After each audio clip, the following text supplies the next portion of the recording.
What's up, degenerates? It feels so good to be back. I know you guys missed us.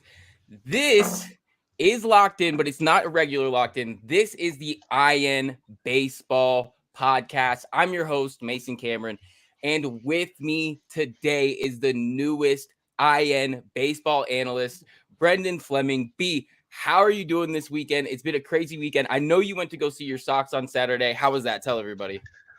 Yeah, it was great. Having a good weekend. You see, got the giveaway from Yep. yesterday. Okay. Extra innings win, so I'm very excited. Love to see it. It's been an entertaining first couple of weeks of baseball. Happy to talk about it with you guys, and happy to be here. Yeah, it should be a lot of fun. I'm excited to get this show underway. I know a lot of people have been bugging us to get some more baseball content out there, so I've been looking high and low. And B, I'm happy that we got you on the team here to do some baseball stuff. It's going to be a lot of fun. It's going to be a good season.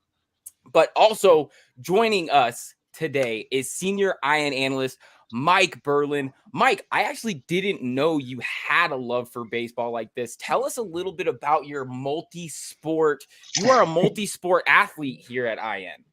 Yeah. I mean, of course, the football is football season not here, so all about the baseball. And this is the time of year where I actually convince myself, like, man, do I love baseball more than football? But I love them both equally. They both have their things I love. And so, yeah, super excited.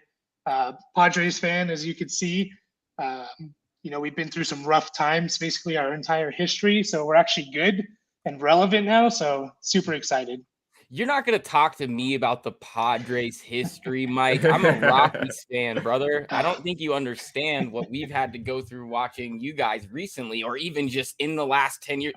The last time I was excited about baseball was like 2007. All right.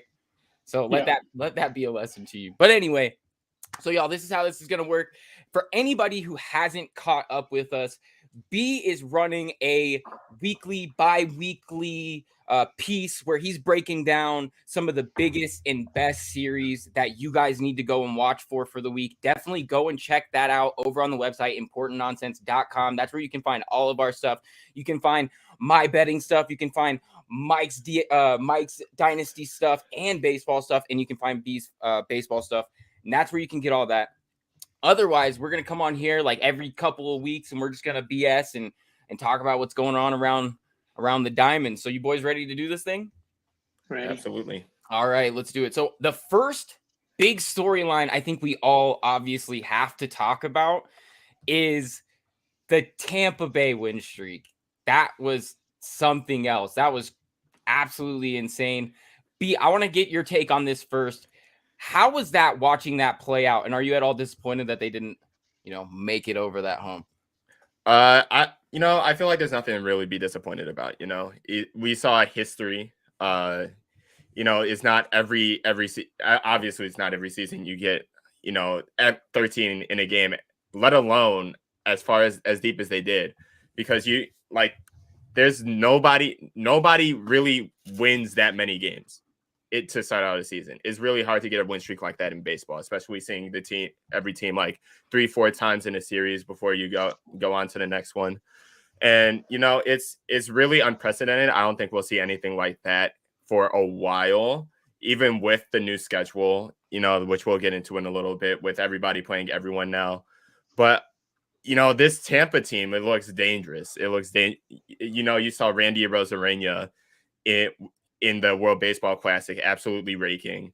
And he, bringing that back to the Rays, being able to put up those numbers as well. With the rest of the team, it's offense, it's defense, it's the pitching. They just look very good right now. They look like a tough team to beat. Yeah, and you know what? As a casual baseball fan, I'm not sure I could name anybody on the Rays right now, but that's the type of team you definitely have to be afraid of, is a team that can do absolutely everything right. And man, they have some swag about them too. They're good and they know they're good. And I think that's good for baseball. I think more personality in baseball is never a bad thing. So hey, personally, I love it. Mike, what's your take on this swing here? I mean, are they the team? Is Tampa the team to beat in the AL right now? Man, that's a tough question. Real quick, you mentioned casual fan, not even sure who's on the Rays. I think even a lot of big baseball fans, they have to look at the Rays roster every year and be like, all right, who's on the Rays this year? Because they're just like, they come out with these kind of like out of nowhere, no name guys, and they're just always good. So in terms of the team to beat, I don't like saying that right now. I think the only team I would say that for is the Astros, because they're just in the ALCS like every year. So I think they're kind of still the team to beat, even though they've gotten off to a little bit of a slow start. And it's just, yeah, it's impressive. Like Brenden said, 13-0. I mean, I don't even know. I'd be surprised to see how many 13 just win streaks in general there are, let alone obviously to start the season. There's only been a few. And just what it does for them is just, you can't win or lose in April, they say, but I was doing the math when they were 13-0, and they could play 500 from that point on and still win like 88 games. And that should put them in the playoffs. So it's just like, they kind of have to have an epic collapse in order to just not even be in wild card contention, at the very least. So super impressive. And I want to get Brenden, your with all the rule changes, which I know we're going to talk about later, but doesn't it seem like it just kind of works for a team like the Rays? There's more emphasis on defense without the shift, stolen bases, just contact. So it just feels like a team like the Rays is going to succeed with these new rules. Absolutely. And, it feels like, just looking at it from the offensive standpoint, you have names like Wander Franco, Randy Rosarena, Brandon Lau, who are good with both the bat and on the base pass. They have good speed. They'll take advantage of both stolen bases and the long ball. Right now they're first in the American League in home runs. They're dead last in the American League in caught stealings. Only been caught 5 times on the base pass. Only 10 stolen bases so far, but you think that'll go up. And 35 home runs it's hard to beat. With the faster pace that the pitchers have to go at, it's harder to get into a rhythm. And it will benefit an offensive team like the Rays for sure. And also I wanted to touch on you brought up an interesting point of them going 500 and still having like 88 wins. It would be great for the Rays if they were in any other division than the American League East. Because you got the Blue Jays who just beat them to end the streak.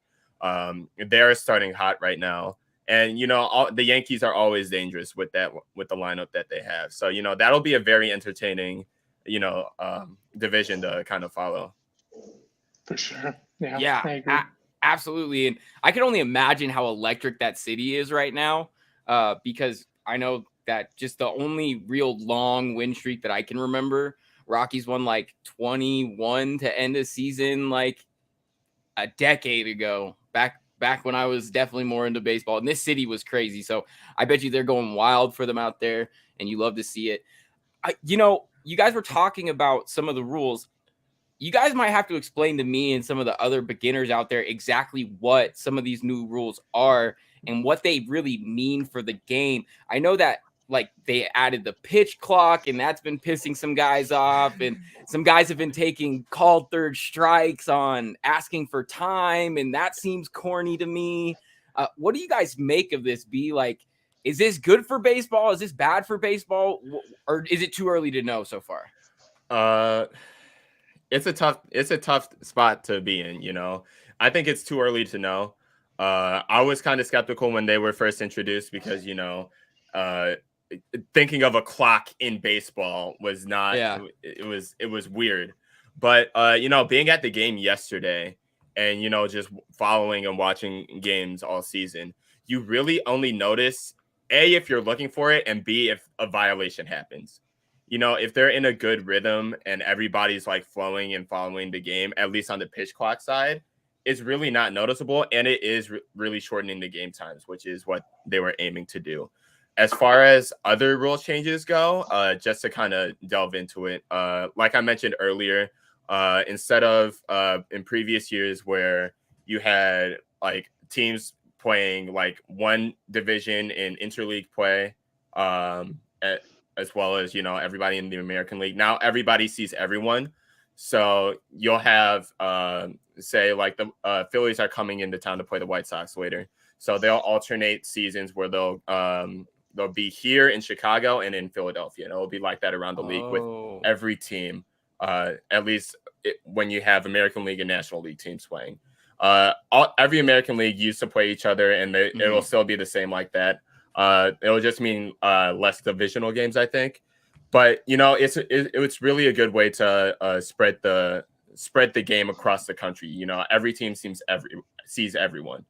And that's great. Not to interrupt, B, but that's great for a guy like me who, we live in Colorado where the budget for the Rockies has been abysmal for a number of years, and the only player we got to see for a bunch of time were players that we propped up here in town, like Nolan Arenados and the DJ LeMahieu's, who are now excelling in other cities. And it would be a great thing to bring in more of the stars into all the cities so that more baseball fans can be made. I mean, you're going to have some people who, go to the game in Denver and watch Aaron Judge or somebody bang a huge home run, and they're going to become an Aaron Judge fan and become a baseball fan. So I'm right there with you. I think that's definitely good switch for baseball. I didn't actually know that they did that until just now. So yeah, it was one of the less heralded things because, everything else that you like the pitch clock,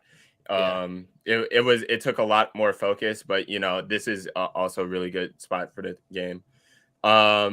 Another rule change is shifts.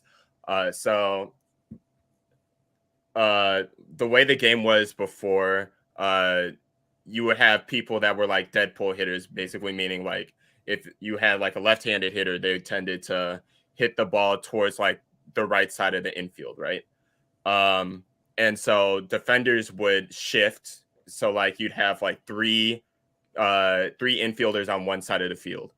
So you have like your first baseman, second baseman, and shortstop all on the side. And, maybe in the outfield to try to get those hard hit grounders to try to get them out at first. That's not the case anymore.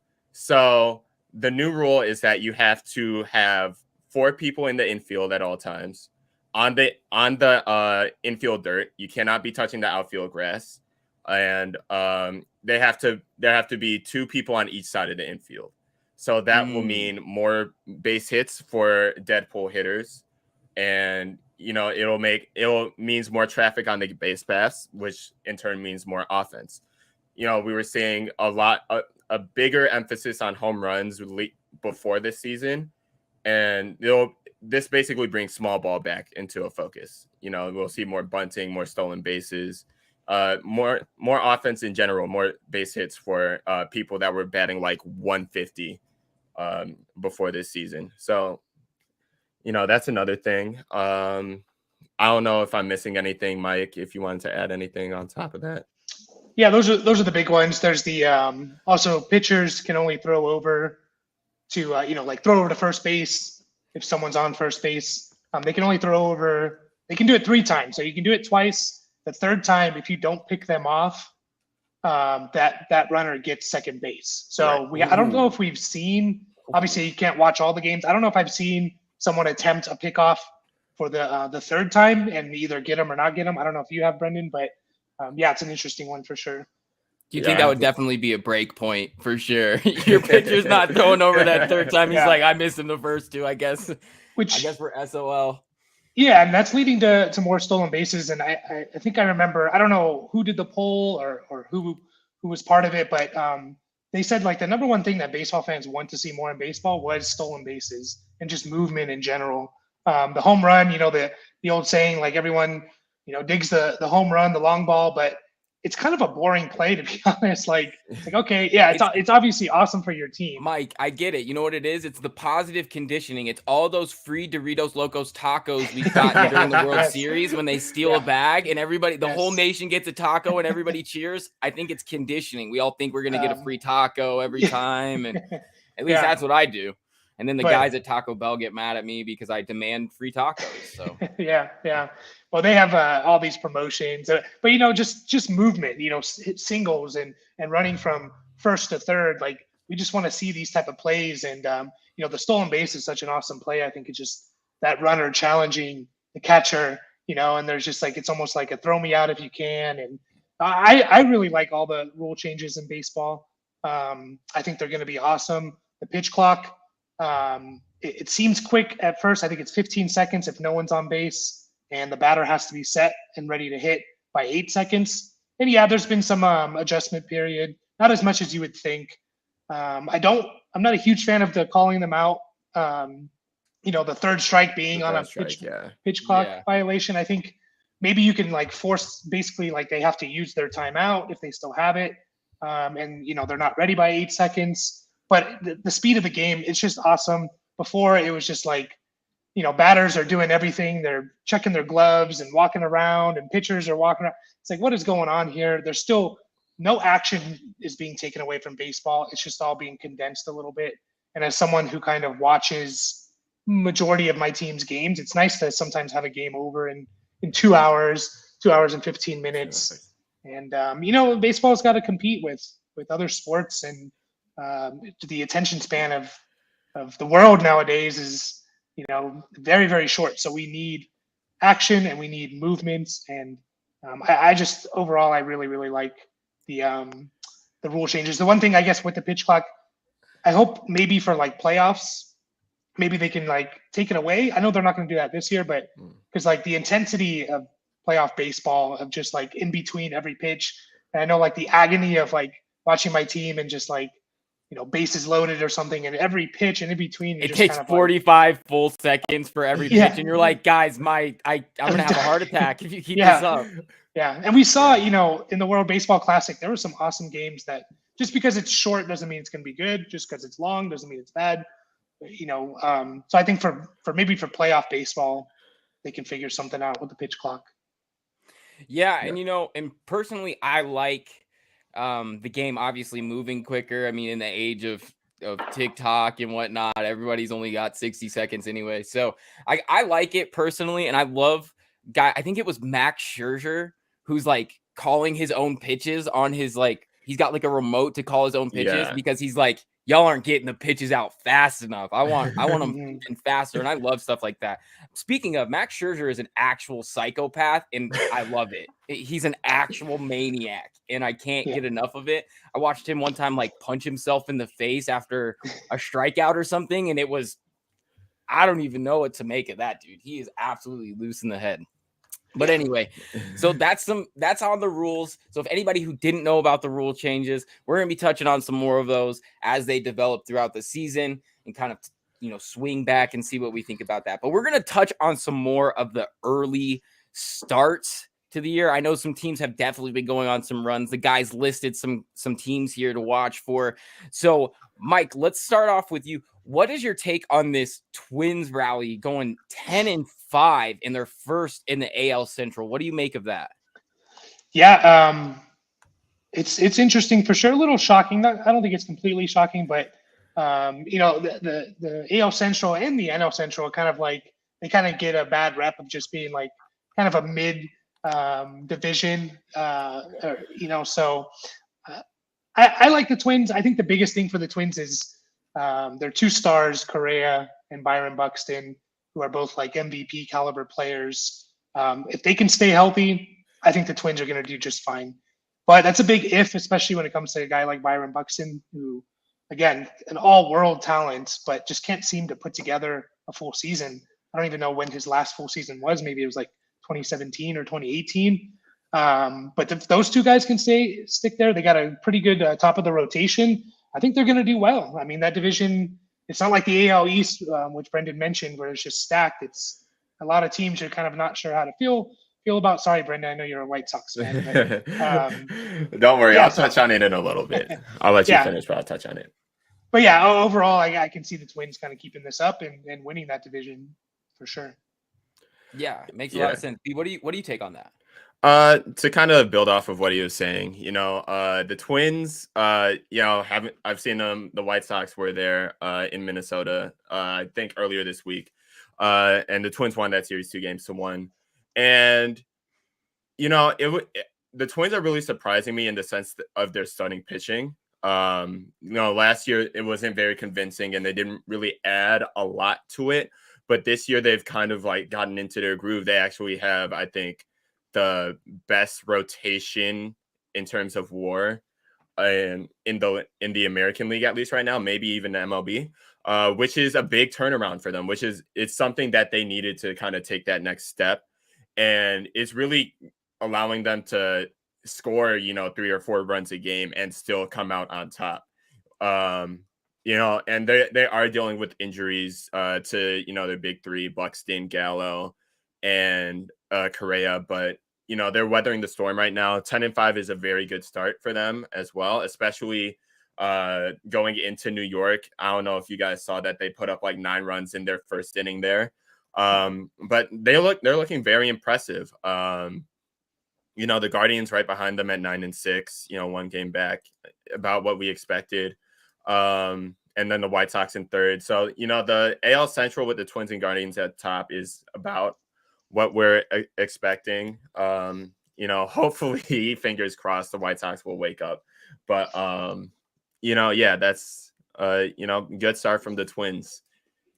Yeah, and you bring up a great point, is that those divisions are always much more fun to watch than like the NL West, where the Dodgers just run away with it, or the Padres end up blowing it out of the water for a couple years, or maybe it's one of those off years where the Giants decide to be really good. You just have to figure it out. But it's never the Rockies, sadly. But at least that makes it for a more interesting division for sure. And B, I want to get your take.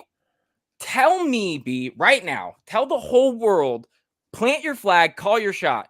Why are the Sox gonna take the division? I want to hear it right. You're asking me to be optimistic right now.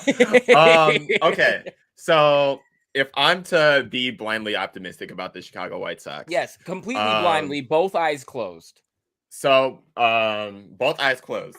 I'm gonna just rant into the void right now. The White Sox have, on paper, what should be one of the best rotations in the league. They're not showing it right now, but Dylan Cease is the only one I will say is showing it right now.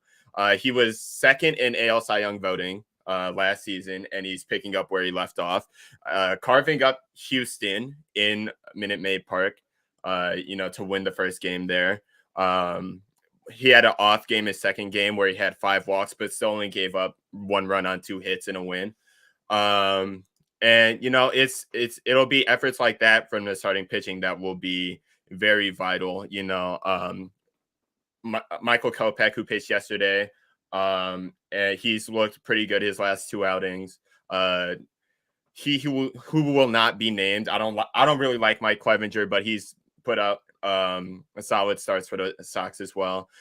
It'll be very important for Lance Lynn and Lucas Giolito to find their groove, to kind of bolster that starting rotation.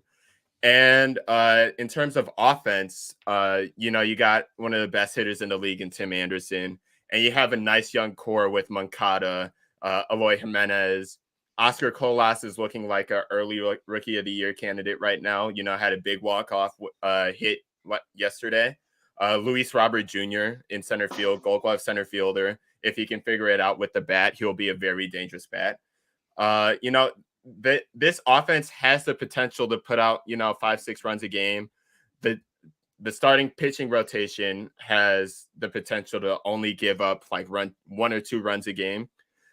It's just putting it all together. Together. And if they're able to do that, if the bullpen is able to wake up as well, because the bullpen hasn't been solid.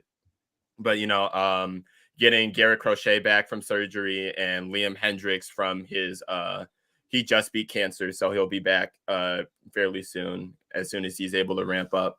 But as soon as we get that bullpen straight, and if everything is able to meld together like it should, this could be a division-winning team that we saw in 2021.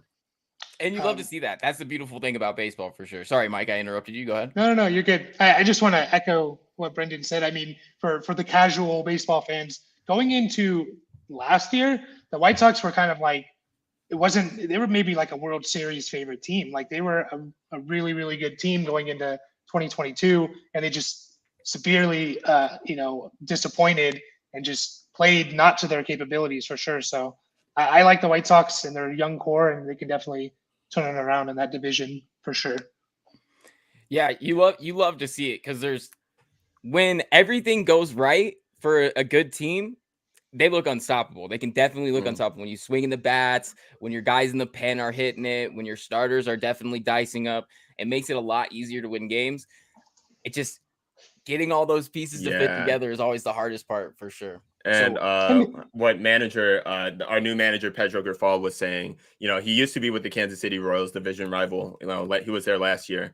And, going into each game with the White Sox, he was saying, you never know what they got. If the energy was there and like they were all together melding, there was nobody in the league that could beat them. It was when they were like all lackadaisical, like not taking the game seriously, when people would jump on him. And it happened, each scenario happened 81 out of 162 times last season. So it's just having that intensity when coming to the ballpark. The last regime with Tony La Russa could not do that at all. So hopefully Pedro is on the boys with communicating, getting them in tune, ready for each and every game. Yeah, and Mike put it perfectly earlier, is that like when we were talking about Tampa, is that like, most baseball fans are going to tell you you're not going to win. You're not winning your division in April. Right. But like putting it together for a long stretch, it's a long season, and putting it together for stretches is definitely the name of the game, and making sure that your highs are higher than your lows is definitely a balancing act in baseball. And I mean, I can't wait to see it play out with the Sox, because they definitely do have a lot of talent. That's something I have noticed a little bit. Tim Anderson is definitely one of my favorite players, most swaggy player in the league. You love to see it. Yeah, and then touching on, not winning the division in April, the White Sox definitely will not win this division in April. They haven't won a season series yet. Granted, they've gone up against some pretty decent teams, taking 2 of 4 in Houston, dropping every other series. We have the rubber match with Baltimore today.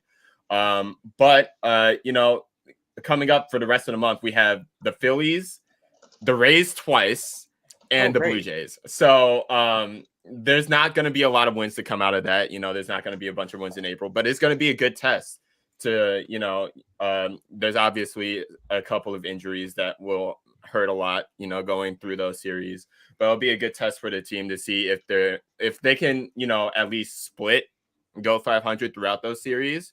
They'll keep themselves in it, and, they won't have to deal with them down the line come, August, September, when the games really start to count. Yeah, and I mean, you bring up a good point that like they're dealing with injuries, and I think another thing specifically, I mean, it's in all sports, but definitely in baseball, where the season is so long, and most players aren't Iron Manning 162 games outright every single year.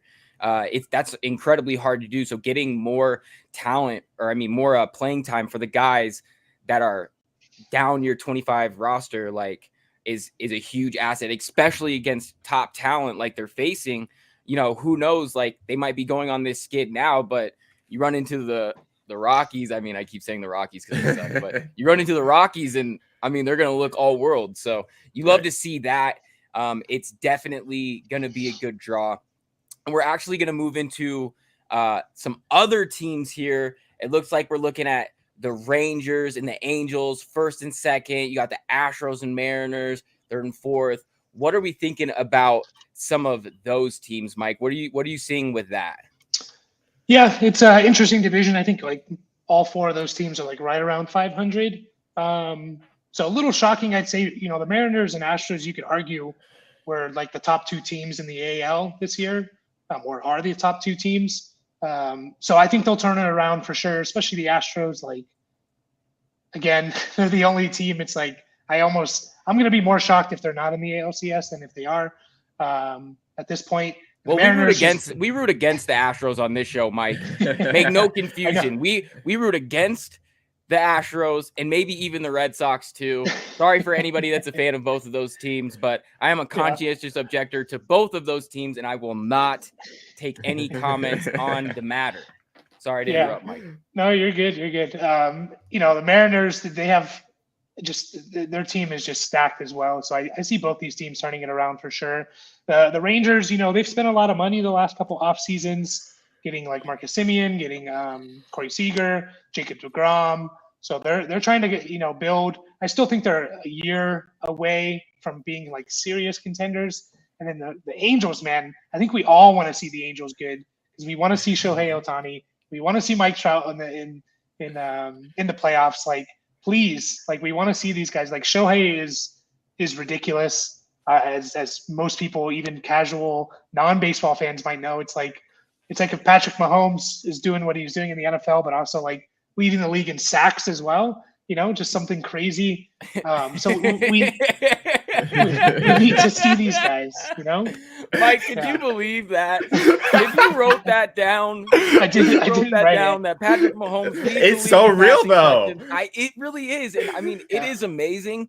Because honestly, as a casual baseball fan, as we've talked about, I think that the league itself, marketing Ohtani has been their biggest asset. And it's so crazy because like their last real like poster boy of the MLB was Mike Trout. And if I'm completely honest, I think they did Mike Trout a disservice by not marketing him enough. And maybe he's not that type of dude that he doesn't want to be in front of the cameras. He might seem a little bit more reserved. But like he does a lot of commercials. He seems extremely outgoing. I feel like the MLB never did enough for him, but at least they're learning from their mistakes and saying, hey, come and check out this guy because he might be the best to ever touch the diamond, dicing people up with 100-mile-per-hour pitches and hitting yard. Like, I don't know. It's something crazy. He swings the bat so effortlessly. It doesn't even look like he swings like he has a ton of bat speed, but the ball just pops off the bat, and it's amazing to watch. I love seeing it. B, what's your take on this division as a whole? I mean, there's a lot of good teams we've talked about here. I don't know what to make of it. I mean, sometimes when you have these teams that are all 500, but they're all really good, anything can happen as the season goes on. It's really interesting because, kind of going back to the Angels, first. One of the great things about the World Baseball Classic was everybody was saying, oh, we finally get to see Trout and Ohtani play meaningful baseball. And especially against each other. That final at bat was crazy. That amazing. Final at bat was insane. But, it's honestly a surprise to see them in second for me. Because you would go through all of 2021 or 2022 saying, oh, Mike Trout hits 2 home runs. Shohei Ohtani throws 6 scoreless and hits and drives in 3 RBIs as the Angels lose to the Athletics 9-6. Yeah, you're like, what does this even make sense? Because you have Trout and Ohtani who put up, the most WAR on the team, and then everybody else that's just like filing in and are minus players. But it's nice to see them actually put up good numbers and go 8 and what are they right now? What are they? 7-7. 7-7 is not bad for them right now. Looking at the rest of the division, I was very questionable on if the approach of the Texas Rangers in the offseason would pay off. They have bolstered their starting rotation. They have, a few core guys in the lineup in Corey Seager and Marcus Semien who didn't perform as well last season, looking to have a bounce back season this year. And, it was a lot. My biggest question with them was, they have the starting pitching now. Is the offense going to support it? And so far it has. The first season the first series with the Phillies, the defending National League champions. I was watching that first game and they absolutely, the Phillies kind of teed off on the ground, but the Rangers were able to, come back and win. I think that was an 11-9 game. I think they put up 20 plus runs that series. So, that answered my suspicions that, the Phillies have a solid pitching core. And the Rangers were able to put up, some good run support for their pitching. So, on that front, I'm pleasantly surprised by the Rangers. The Astros are confusing to me right now.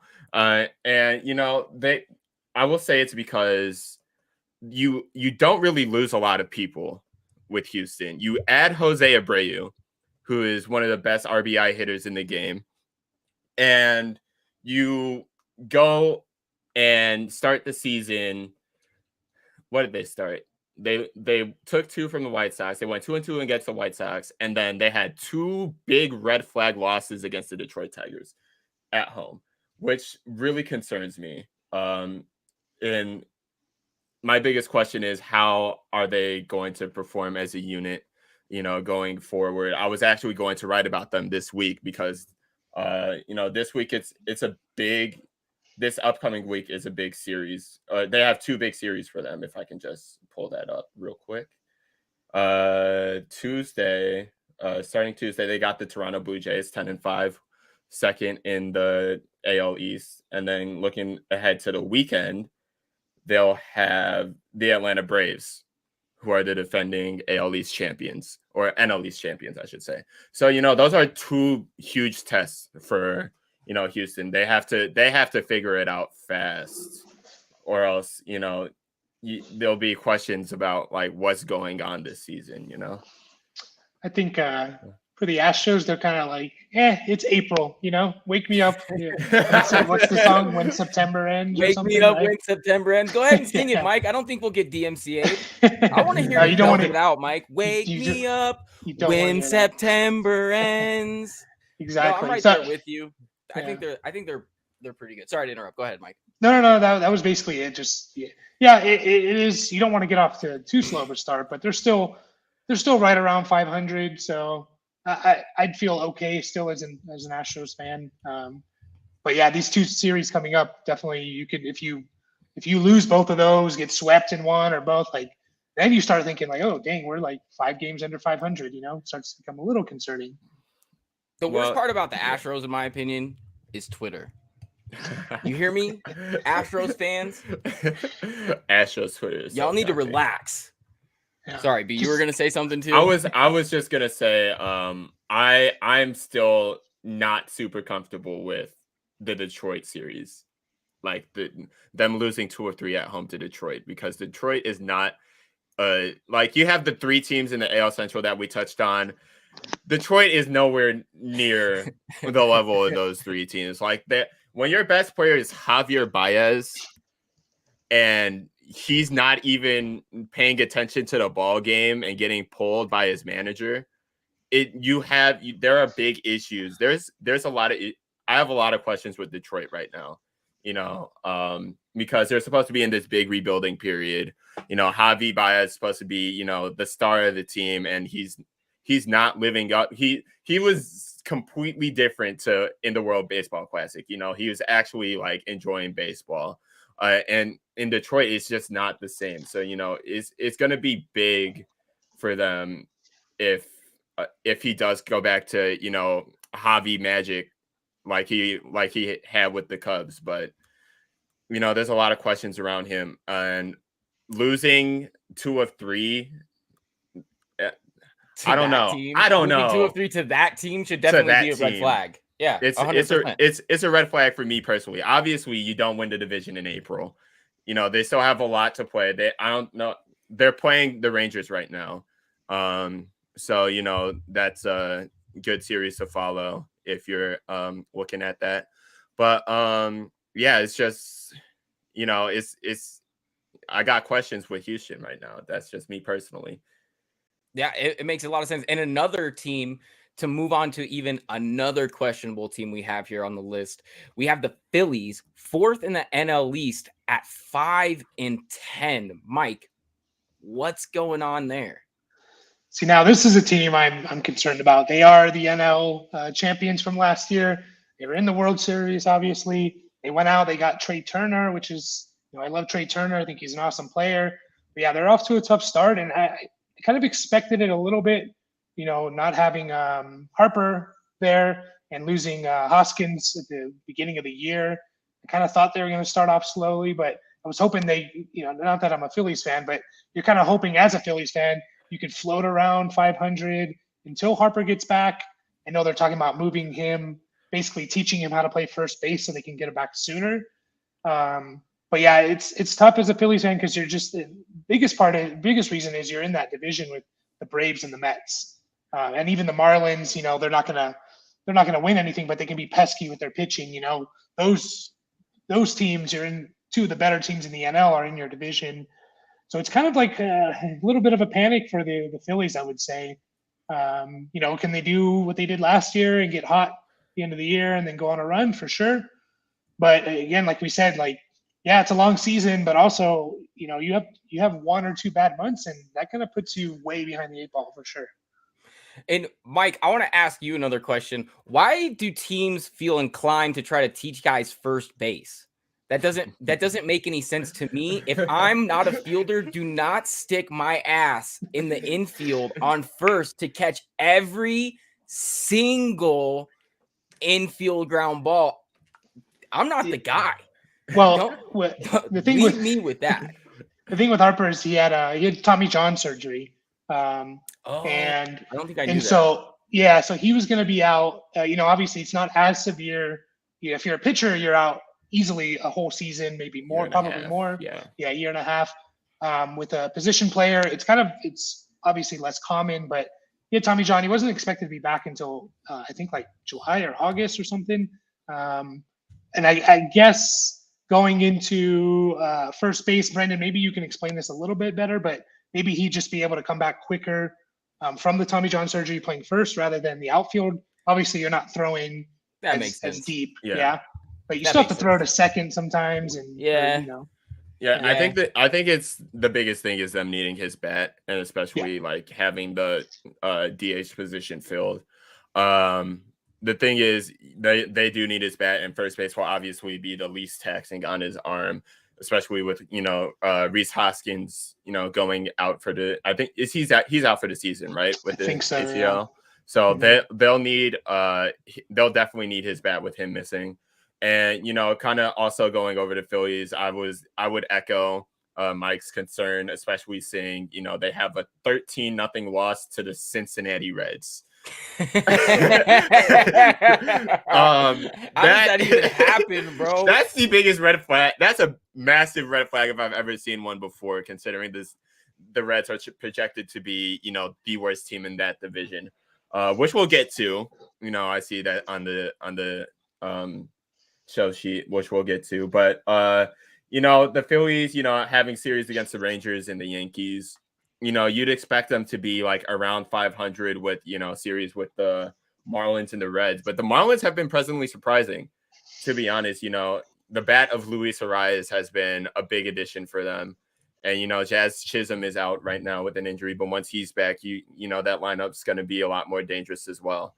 But the Phillies gotta figure some stuff out now. The series against the White Sox will be good test for them. That's a lineup with a lot of questions as well. So, both teams will have something to prove with that series. So that'll be a fun one to watch for me. Yeah, absolutely. I agree. And we have some more teams we're going to touch on here. We have quite a few. We have 2 more on the list, but I'm going to hit our guys with a mystery one right here before we get into the NL Central. Mike, we're going to talk about the NL West, baby. The NL West. That's right. What are you making of the NL West? Do your Padres have it in them to push this elite Dodgers team come October, come September? I mean, they're playing really good right now. It looks like the most of the division's 500. What are you making of the Padres' chance or even the Dodgers' chance to continue their dominance? As a Padres fan, I'm going to try and not be too biased. No. Sugarcoat it, Mike. We love the rose-colored glasses or the I don't even know what colors of the brown colored glasses. Is that what the Padres are wearing now? The brown and yellow, mustard yellow. Yep. I'm not gonna lie. I'm sorry, Mike. Those are the ugliest uniforms in the entire You're league. so wrong. Ugliest sin. No, I like, just to touch on the uniform real quick. I'm glad they changed a few years back because they were just kind of like a generic black. Like there was just They were, but it's a bad change, Mike. It's a bad change. It was a backwards movement. I think they're the best version of brown and yellow that you can do. Like brown and yellow is normally such a bad color scheme. The Padres found a way to make it bearable, in my opinion. All right. If B backs you up, I know B has style. So if B backs you up, I'll side with you. But well, Mason, if you haven't seen their City Connect, you should look that up real quick and tell me what you think. In a second, their City Connect uniforms. But City Connect, I'll look it up right now. Hold on, keep going. Yeah. Do your thing. But yeah, in terms of the division, obviously, I think the Padres can take it. It's still the Dodgers' division, in my opinion. Like I'm not gonna lie there. The Dodgers have owned it for 10 years in a row now. They still have a really, really good team. Maybe not as good as last year. Obviously, they won a ridiculous amount of games last year, 10 or something. But I think the Padres can take it. It's going to come down to those two teams, in my opinion. I know Arizona's surprising some people. I They was have a just good about to young ask you core. about them. Yeah, they have a good young core. I don't know if they're going to be there the whole year. It makes it more interesting for sure. I still think they're a year or two kind of away, but maybe they can sneak into a wild card, kind of like, the Guardians of last year, surprising people. They won the division. But of course, I think the Padres can take it. They brought in all this talent. The best player potentially on their team hasn't even played yet, and he won't for another 4 or 5 days. Maybe their best pitcher hasn't thrown with Joe Musgrove hasn't started again. He's been out for the beginning of the season. One of their better bullpen arms has been out. He might be out the whole year. We don't know yet, but he's been out the whole year. So, and they've played. They've had a tough start to the season. They played Atlanta. They took 3 or 4 from Atlanta. Actually, they played the Mets. They played the Diamondbacks. They played the Brewers, who are off to a hot start. So they've had a tough start. So yeah, definitely, I think the Padres can take it. I have a question for you, Mike. Yeah. It's been a lot of discussion about Fernando Tatis, getting his rehab in AAA right now. But he's on an 80-game suspension. So my question is, do you think he should be allowed to play right now, with the 80-game suspension, but still doing his rehab? Yeah, I think he should be allowed to play. He obviously he can't play in the majors because of the suspension. He also couldn't play in the WBC, which was a big deal for him because being from the Dominican Republic, it's just a huge sense of pride to play for that team. So I think he should. Obviously, we haven't seen the guy for all of last year, and it's just disappointing to as a Padres fan. Like this guy and Mason, again, maybe you didn't know this, but it felt like Tatis was kind of he was heading towards the face of baseball. Oh, we love Tatis. I mean, until he got popped for, but it's like I love players that add personality to the game. So much of the game is stale because they try to stifle these personalities. I feel like the MLB has been stuck in this limbo of we don't want to alienate our old head fans by making the game too flashy, but we don't want to drive new fans, younger fans. It just became this weird combination. But I used to be a huge baseball fan. I'm not gonna lie. I used to love baseball over football, and everybody that knows me knows I'm an absolute degenerate gambler of football. I'll bet on literally anything that has an egg-shaped ball in it, including the USFL, including the XFL. I'll bet on it all. But I used to love baseball more. And to be honest, I feel like they alienated old head fans with how they handled the cheating scandal a few years ago. If it were me, if I had been the commissioner of the MLB, if I was Rob Manfred, I would have thrown the book at both the Sox and the Astros. I probably would have suspended the entire hitting lineup for a year, because baseball is perfectly situated that if you wanted to suspend the entire starting lineup, the entire batting order, you could, because they have a AAA team. They can still field the team the next season. They're going to suck, but they can still field the team. And that's where I'm at with that whole situation, where I feel like they alienated some old fans, but I like seeing the personality in the game. So if Tatis is going to come back clean, I'm all for it. I like seeing energy. Yeah.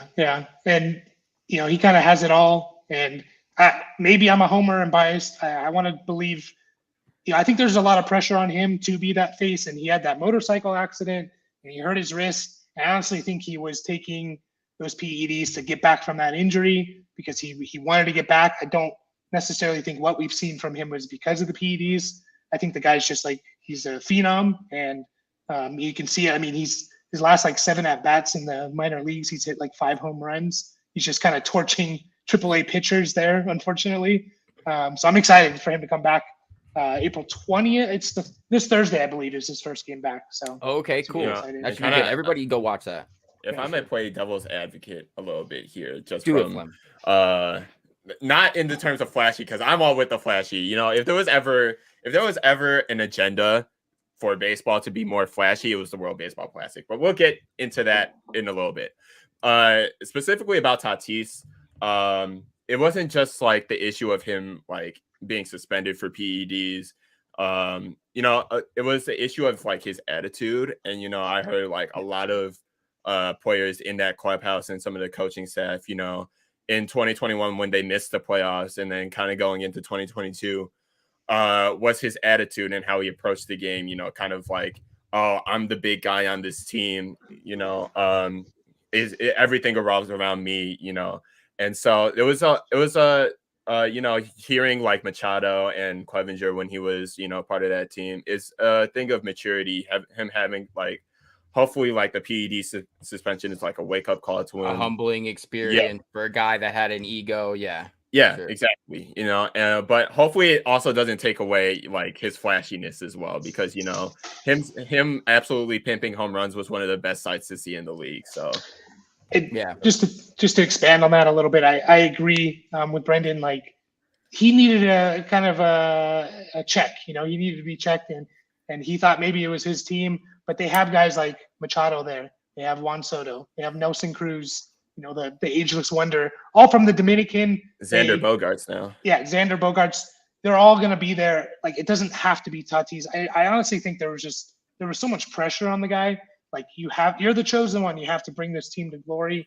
Now it's not like that. Like, you could be the third best player on that team, and that's perfectly fine. So I think he's had that, and he's a young kid, and Machado was like that when he was younger, and he's matured. So I just think it was a bit of a reality check. Also, seeing the success of the Padres last year, them making it to the NLCS without him, I think that was also humbling. Like, oh, maybe they don't need me, Like, there was kind of rumors. There was rumors circulating, like, are they just going to kind of move on from him? They could have voided his contract because of the motorcycle accident and the PED. And so, like, I think it was definitely a humbling moment for him. Wait, he's from the Dominican? Yeah. Did he get in a motorcycle accident in the Dominican? Yes. As a person who went to Santiago, and the driving there, bro. Yeah. Hey, you think like LA traffic is bad, bro? No. Do not drive in the Dominican. You'll hear horns all the time, but they're the nicest horns. They're not like, get out of the way. They're like, hey, I'm definitely gonna squeeze right next to you. So maybe you should move. Type stuff. Especially if you're worth $300 million, you should probably not be riding a motorcycle. Don't be riding a motorcycle. In the Dominican, when we were in the Dominican, I shit you not, on a moped, 4 dudes stacked on a moped. Somebody's on this guy's shoulders, somebody's on the handlebars, somebody's between this guy's leg. It gets freaking crazy. I heard it's the same. Oh, we have degenerates in the chat now. We have degenerates in the chat now. Fendi says, I heard it's the same way in like India. Lanes are a guideline, but everything works. It's exactly like that. Like they you're a degenerate, Fendi. I don't even know who sent you the invite here. But shout out to everybody in the chat. We got Fendi, we got Yo-Yo's Taken.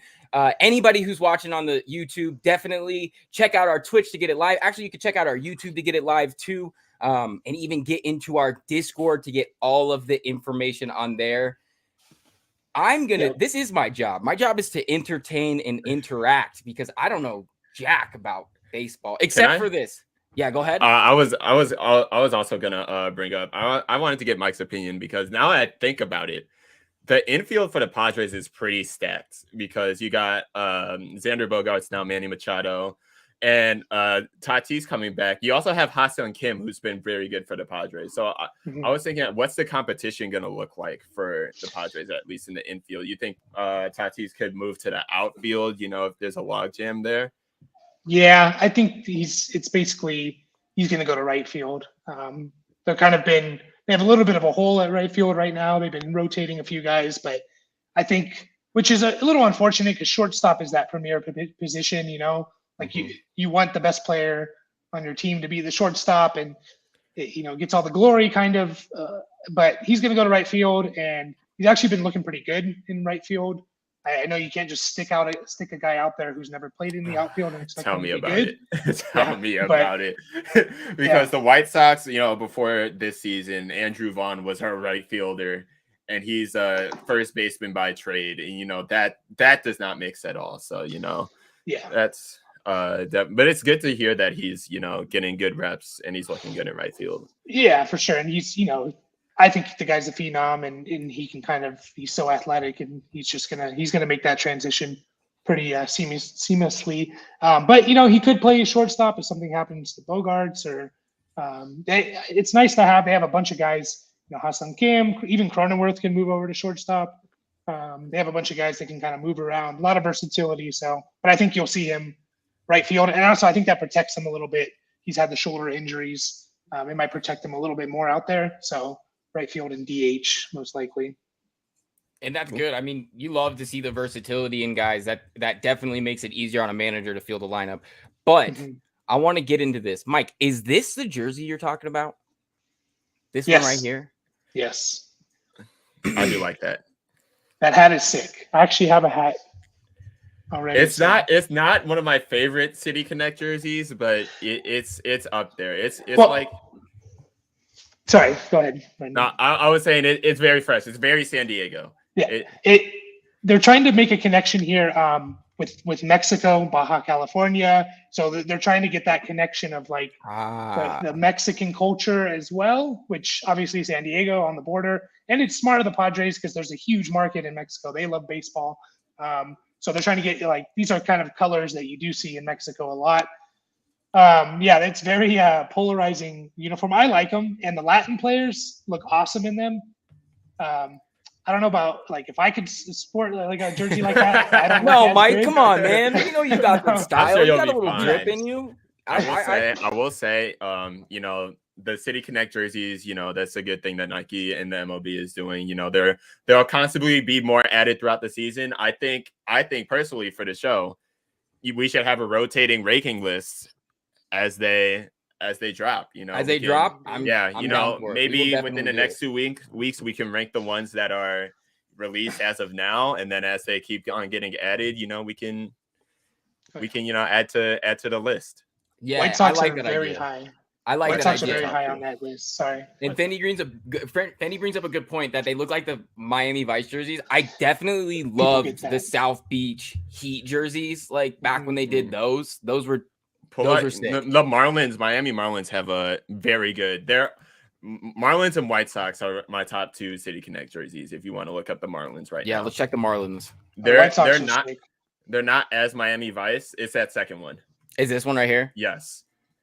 That's clean. I really like that. I really do like that. I like the colorful one for sure. Yes, it's very good. I love it. They're all pastels though. You know what? Let that be a lesson to you, gents. Everybody, you need more pastels in your life. Don't be afraid to branch out. Yeah. I know all y'all just wear black and gray and white and whatever. Get some pastels. Listen, you can make black work very well. I was sporting an all black fit to the White Sox game yesterday. See, I wear all black all the time. I bought a purple pastel shirt the other day, and I rock it all the time now. So it's my public service announcement to make sure that everybody gets some more pastels. Make sure you have all the colors of the rainbow in your closet. Absolutely. My pastel arc is well underway. You get it. You definitely get it. Wear it right now. I can actually pull up I have the White Sox City Connect jersey. I can actually pull it out. I think that's the best. The best I've seen is the White Sox City Connect. I like that jersey. Baseball jersey. White Sox jersey. Any occasion. Actually, you know what? Ham brings up a good point. I'm gonna grab one real quick. Watch this. You guys wait. Mike, entertain everybody for a second. Yeah, for sure. No, if we're talking about ranking the City Connects. So, you got the... Yeah, that's one of the better ones for sure. The South Side. It's not buttoned up and it's musty because I wore it yesterday. But, it's you got the South Side on the back, the white, the black with the gray stripes. It's very clean. And they got black pants to go with this too. Wait, Flem, go back. Let me see it. Okay. Let me see it. Hold on. I'm gonna button it up for y'all real quick. Okay. Talk amongst yourselves. Yeah, it's one of the better ones. Colorado has a good one, I think. Colorado does have a good one. Bro, this is like an early 2000s batting jersey. If anybody remembers who Carlos Gonzalez is, I paid an obscene amount for this jersey. It doesn't even have a name on it. Like that's how. But this is one of my favorites. And Ham brings up a good point that jerseys are just so clean. The Phillies. The Phillies cream jerseys and the powder blues are usually my go-to. Oh, That's yeah. one of the. I think that's Baby blue honestly, is a cheat code. It Baby blue is. is a cheat code for Bro, that is the sickest Phillies, jersey the in the league. Cardinals. Oh my god! Like, why is everybody allowed to use the baby blue? They don't even have it. Anyway, But I love It's it. a- All of them. Oh, Yeah, that Yeah. one's Glenn, that's sick. Yeah. That's sick. Check out- Definitely. I love this Mason, jersey. check out your Rockies one as well. They have a good one, I'd say. I love the Especially Rockies the one. Rockies My City only one? gripe, Okay, let me it see. would look so good if it was in purple. It would. Yeah, look, I agree. They don't have enough purple ones for sure. Is it this Mhm. one? Let me see. Okay, am I not sharing? Is it this one? yeah, it's that one. Yes. That's actually kind of clean. I like the back, how it's like mountained. Mhm. I don't know Yeah. how I feel about the green. Welcome to colorful Colorado. I guess that's cool. I want more. I was saying pastels if in this that green jersey. was purple, if the green was purple, it'd be ill. It'd be yes. great. Are there any pink jerseys? I don't know. I I think the So- pinkest is probably the one that we saw with the Padres, right? Probably. Yeah, I think so. I would imagine. Yeah. I did a PowerPoint where I ranked like all the jerseys. I don't know if I'm confident in that ranking right now to share We'll it. have to make it But I can look through it. I don't think there are any pink jerseys, but I will just scroll through it while We'll definitely have chat. to do a jersey tier list here on one of Yeah. these days. All right, but into the topics at hand. We did enough jersey fucking around for a little bit. So we have the NL Central is kind of one of the last divisions we're going to touch on for anybody who's a Central fan. So we have surprisingly the Cardinals in last in the NL Central, 6-9. Flem, you have news. Share. I forgot. The pinkest you'll get is the Washington National City Connect. It's the main color is gray, but it's got the pink cherry blossoms. Yeah. All right, let's see. Hold on, I'm grabbing it right now. So nice. Yeah, I like those ones as well. I don't think they have the jersey on here. They just have the. Yeah, they It's- do. Here it is. I see it. yeah. Hold on. It was just further down. Yeah. Yeah. That's And the pattern, the cherry blossom pattern on the jersey too. I love this. I actually really love this I like jersey. it too. finally our fearless leaders pulled up. Steve, what's up? Yes, finally we have some baseball content going on. And then we go back to jerseys anyway, but it's okay. Steve's not gonna fire me, so I guess we got more leeway than we want. I say that, and then he's probably going to. Yeah. But anyway, all right. Let's get get back into NL into Central. it though. We have the NL Central. The Cardinals are in last place. As a vindictive person, I love it. Nolan, you should have stayed in Colorado, buddy. Did they trade him? I guess. I mean, who even remembers anymore? I think they traded him. Nolan absolutely wanted to stay, and they traded him because say it ain't so. There was a whole saga with Nolan Arenado. The team wanted him to have an opt-out option for his contract. That never happens. Yeah. That never. And like 3 years in, or like 2 years in too, they were just like, you want to go somewhere? We don't want to pay. So no, they absolutely did not want to pay him. That's very Rockies of them too. And then to go and give it, let me just add a little background to this. For so many years, Rockies fans have argued with Cubs fans about who the best third baseman was. Was it Nolan? Was it Chris Bryant? And then you literally go and give Nolan's money to Chris Bryant to play on this team, and everybody in the city is confused. We have no idea what to do. We don't know how to be a fan of the guy that we argued against for like years. It seems like something that these dudes needed to figure out beforehand. But anyway, Step one I is digress. absolutely sell the team. But yes, absolutely sell the team. if you're watching this, if the Rockies ownership group is watching this, as I'm sure they are, sell the team. No, I'm just kidding. So anyway, but back onto the Cardinals at hand. Beat, what's going on there? This is usually a powerhouse in that division, perennial stars. What's going on there?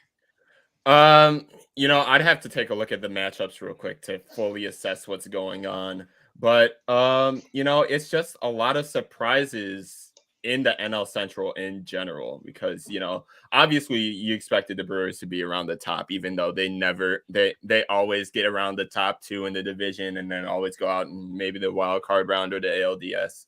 But They seen the Rockies. They won the series against the Rockies, but they also here's what it is. They saw the Blue Jays, the Braves to begin the season, and then the Brewers, who took 2 or 3, and then the Pirates, who are surprising everyone right now. But we'll get to them in a little bit. I think it's just a thing of, you're seeing the wrong teams at the wrong time. The Braves obviously will probably be in the conversation for the NL East. At 11-4, they're looking like their old selves. And the Blue Jays, them AL East pesky teams at the top, the Blue Jays are looking very convincing as well. So I think the Cardinals will be fine. I don't think they have any big red flag losses to this point in the season. So it's just the mission right now is tread water until you can get to the easier games, basically.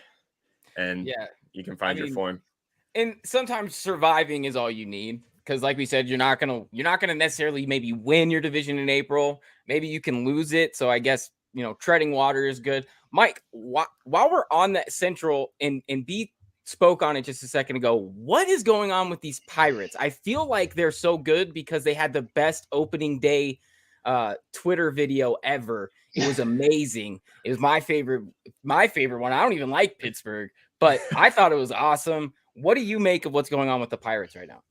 Yeah, super. It's a big surprise. I got to check out that opening day video, but maybe it's Andrew McCutchen coming back to Pittsburgh, and that sparked them a little bit. He's also playing well. Pittsburgh is kind of one of those teams, like, they're a young group and you can see them being good in a couple years. No one saw them kind of getting off to the start that they have now. I think it's 9-6 that they are. So, I mean, your old Rocky Connor Joe is like playing out of his mind right now. Just look that up. So that's kind of crazy. Their pitching staff has been good, not great. I think their bullpen is their strong point. Unfortunately, the biggest thing I was excited about for the Pirates this year was O'Neal Cruz, and watching a 6'7" shortstop play, and that guy could the guy's arm was just ridiculous. I was excited to see him. He had a terrible collision at the plate, and he's out at least a couple months, 60-day IL. So that's unfortunate. But I don't know what's gotten into them. I mean, I haven't looked at who they played to start the year, but it's nice to see, because Pittsburgh, it's always a little more interesting. It's not. I'm tired of the Cardinals, again, connecting it back to football. The Cardinals are like the Patriots were in the 2000s and the 2010s. It's just like, yep, the Patriots, there they are, in the playoffs again. There they are in the World Series again. Like, it's just, I'm tired of that. Let's get some new teams in there, like the Pirates. So I'm absolutely all aboard the Pirates train, even though, Pirates fans hate our guts right now because we were the team that they were playing when O'Neal Cruz got hurt. But they're a fun team. And also kind of to touch on, I think the biggest piece for them has been Brian Reynolds. Yes. Even though he's been screaming, begging for a trade away from the team, he's still put up some of the best numbers of his career. So, if they're able to keep him, pay him long-term and, build around him, that would be advantageous to them. The biggest thing will be, finding starting pitching for them to, really take them all the way, because the bullpen has looked very good so far this year. Yeah. And I mean, we love to see a Kutch resurgence. I think everybody loves Andrew McCutchen. I don't know anybody that dislikes the guy, and it's great to see him go back home. So that's for sure. We got some. I like how the fireworks are coming out of Flem's head. I agree. I think it's easily the best background to ever make the show. It looks great. And if anybody definitely wants to come back to see more IN baseball fireworks, definitely check us out. We're going to be here every other-ish weekend, maybe even more if you guys like this. But we're enjoying talking about some baseball here. But gents, that's it for our team roundup, our our breakdown of how all the divisions are playing out. And I got one last kind of fun question for you guys. So we kind of talked about it. We want baseball to be more flashy. B, who is your favorite home run celebrator? Like, who has the best one? Who pimps the bat the absolute best? I will get to my biased answer here in a second. But I first wanted to touch on if there was ever I kind of stated earlier, but if there was ever agenda for big home run celebrations and just having fun with the game in general, it was the World Baseball Classic earlier this March. Just starting out with even in group play, you had in Chinese Taipei where you had people dancing, whole cheerleaders dancing on the dugouts, and you had the fans singing and chanting whenever their team was at bat. It was just such an unrivaled environment to be a part of. And the home run celebration specifically from, the Latin teams, Puerto Rico, Venezuela, Dominican Republic, were all out of the dugout celebrating each and every home run, each and every big moment of that tournament. It was such a fun tournament to be a part of. And, hopefully that will translate into, the major league game. In terms of home run celebrations, obviously I got to go with my boy, Tim Anderson, come on. There's a lot of good, celebrators around the league.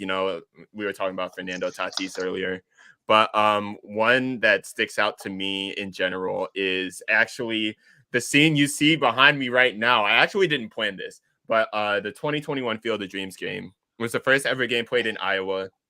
And it was a very good game, probably my game of the year for 2021.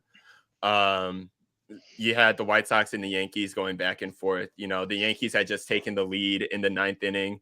And, you had a runner on first for Tim Anderson, with the chance to win the game. And he takes the first pitch opposite field into the corn. And, he does his bat flip. He's like, it's over with. It's over with, running around the bases. And, just that scene in general, probably the best, what will likely be the best moment of this young Sox core, the way things are going. But, just seeing Tim Anderson, the energy he exudes, he's the heartbeat of the White Sox for real. So, that's my favorite home run celebrator right there. We love to see it. And, I was I don't even know, like I said, I'm a casual baseball fan, but there's a dude, who's my guy on the Rays that did the at third? Randy Rosarena. Amazing. Yeah. Amazing. He was also insane during the World Baseball Classic. Insane. There was the one play that sticks out was the catch in right field. I think in the semifinal or the quarterfinal actually against I forget who they were playing. I think it was Venezuela. I think it was this. No, yeah. US played Venezuela. It was might be Japan. It might the semifinal. Japan. But he robbed a home run straight up, deadpan, straight face, just looked straight out. One of my favorite images I've ever seen. But he balled out that tournament, and it was fun to see him embrace Mexico because he's originally from Cuba, but he got Mexican citizenship just to play in the World Baseball Classic for them. Just because he was able to defect there and they gave him a home, but. He wore his heart on his sleeve for Mexico, and he really showed out for them. He's a big game kind of player. I mean, in their World Series or their playoff run to the World Series, I think in 2020, he was like one of maybe the best player during that playoff run. He hit the most. He has the most home runs in a single playoff history. So. Oh, guys, we got a great one here from Fendi in the chat. If the three of you had to make baseball more flashy that was unrelated to player performance or promotional materials, what would you pick? Fendi, I've got the perfect one, okay? So the first pitch, the ceremonial first pitch where they get 50 Cent to go out there and huck it at the ground, that's the actual first pitch of the game. You get your leadoff hitter on there, and he gets to hit against whatever celeb you have throwing the ball. That's going to be amazing. That's going to be amazing. You get one shot to start the game out 1-0 and just take somebody yard off rip. That's how I would do it personally. I love that. What would you do to make this happen? Okay, so one of my favorite innovations, I will say, I'm drafting T-Pain for pitchers. It's crazy. So one of my favorite things that have come from, innovations, big ballpark innovations with the light shows and everything is that now closers have their own entrances. Like you have Edwin Diaz with the trumpets is an iconic entrance now. I feel like more of those would be insane. if you have like straight up fireworks WWE type entrances for your starting pitcher right before the game is on, you have some hard music going on, and you have the lights going, it would just be, it's get a performer for them too. Like just get everybody hyped to see the pitcher coming out. Like when boxers come out, like when who was it? Floyd I think came out one time with like Lil Wayne singing the actual song. Like, dude, more of that, bro. More. Give me more of that. All of that. Like give me Kendrick rapping all right as Marcus Stroman is coming out to pitch for the Cubs. Amen. That would be insane. Amen. Mike, on to you too.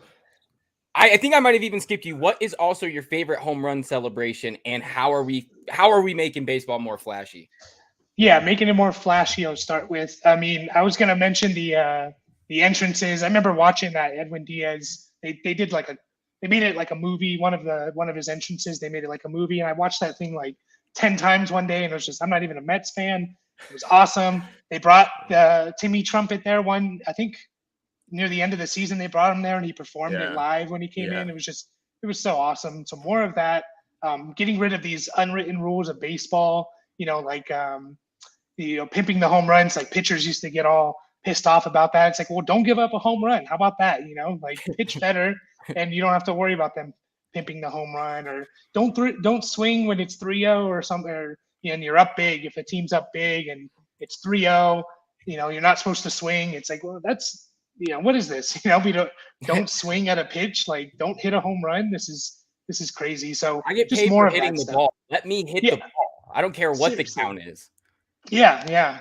And in terms of the home run celebrations, I don't know about a specific player, but for those that don't know about baseball, what's been going around, especially this year, kind of started last year, a couple of years ago, was whenever a player hits a home run, like each team seems to have their own celebration. For example, the Brewers, the guy hits the home run, he comes back into the dugout. They put the cheese head on him because they're from Wisconsin.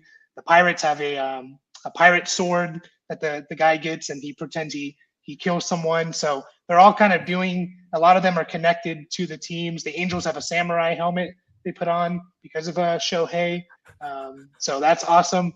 My favorite, I'm going to be biased, but it's the Padres. And what they do is they do Polaroid pictures. And what I love about it is actually at the end of the year, they put it into a coffee table book, and they give it to all their season ticket holders. And it kind of like maps out the year of review through these Polaroid pictures that they take after mostly home runs, but even, big performances and celebrations. So I love that. I think that's awesome. But I just love all these, I think, who is it that has like the beer bong, celebration where they're chugging the water through it? I forget. I know who you're talking about, but I forget who it is. Yeah. Oh, the That's Orioles. my type of celebration. Oh, That's yeah, the Orioles. No, Mike. did you see the Orioles now have a sprinkler for that hit that they have? Yeah, that was good. I also did want to add, just historically, the greatest bat flip of all time, unbiased, is Jose Bautista against the Rangers in that division series. Because the pop from the Toronto crowd that got, the deadpan stare and the absolute heave that he had, and it started. It kind of did start a fight both like in that game and in the future down the road. I love baseball fights, but that Bautista home run, and it's just an iconic moment in home run celebration history right there.